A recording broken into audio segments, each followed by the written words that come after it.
One room kitchen नावाचं नाटक करायचं होतं.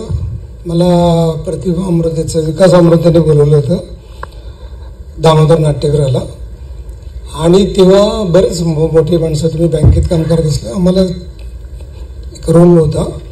पण त्यावेळची नाईटची परिस्थिती अशी होती की सिनियर नटांना 100 रुपये आणि ज्युनियर नटांना 60 रुपये नाईट. तर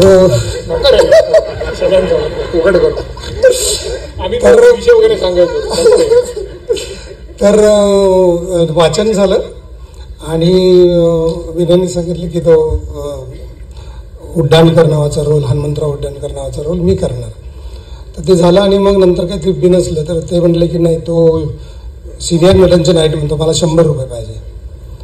तर म्हटले द्या त्याला 100 रुपये, नाही तर मी ते पात्रच काढून टाकीन नाटकातलं. तोच करणार असेल तरच त्याला हे घ्यायचं आणि ते तुम्ही बघा. मग मला 100 रुपये नाईट देण्यात आली आणि आम्हाला त्या रात्री जेवायला नेलं होतं. मला आठवतं विनयनं 600 रुपये बिल झालं. मी बघतच बसलो होतो, माझा पगारच 500 रुपये होता तेव्हा. आणि मग ते नाटक झालं आणि मग त्या नाटकात मी ॲडिशन घेतली होती. तेव्हा सांगितल्याप्रमाणे नियमाप्रमाणे मी सगळं करत होतो. आणि ठाण्याच्या प्रयोगाला एक ॲडिशन घेतली होती की प्रयोगाला चालू होतं स्कूटरवरती, पाठीमाग मेरा भारत महान असं एक वाक्य होतं. आणि मी त्या माझ्या रोलमध्ये काहीतरी काढलं. आणि मग राजू नेहमी म्हणायचा, राजू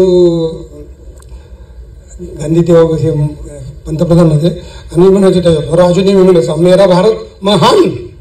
आणि मग त्याच्यावर लाफ्टर आला. मग माझी तक्रार झाली. मग मला विनयने विंगेत घेतला नाही, सांगितलं मला सांगितल्याशिवाय ॲडिशन घ्यायचं नाही. पण दुसरा सामन्यात आम्ही काम करायचं होतं. मला हे स्टेजवर असं वाटत आहे, असं वाटतं विंगेत तिकडं आहे. मी आणि सचिन केडेकर सुरू करायचो आणि मला तुझा सूर चुकला की अख्या नाटकाचा सूर चुकेल, हे सारखं वाक्य मला कायम आयुष्यात लक्षात आहे. आणि विनयने मला सांगितलं होतं की तू कसा चांगला नट होत नाही तेच मी बघतो आता. तुला मी घोड्या पाण्यापर्यंत नेणारच, तू प्यायचं का नाही तू ठरव.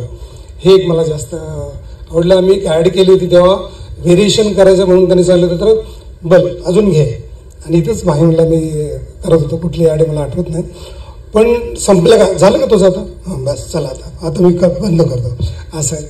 आणि बाकी मग घरी गेलो होतो, जेवायला गेलो होतो. नाटकाचे बरेच प्रयोग झाले ते. आम्ही विक्रम गोखले आम्ही जेव्हा दुसऱ्या सामन्यात काम करायचो तेव्हा कधी पत्त्यात आम्ही पैसे जिंकलो की ते विनय ते सगळे परत जिंकलेले पैसे खर्चायला सगळ्यांना द्यायचा आणि असं वगैरे. खूप आठवणी, खूप म्हणजे एक कॉन्फिडन्स मुंबईत आल्यानंतर दिला की तूच कसा चांगला नट होत नाही, हा एक खूप चांगली गोष्ट माझ्यासाठी होती. धन्यवाद. रत्न मराठी मीडियाला सबस्क्राईब करा, बेल आयकॉन बटन दाबा आणि ह्या व्हिडिओला नक्की लाईक करा आणि तुमच्या प्रतिक्रिया कॉमेंट बॉक्समध्ये नक्की कळवा.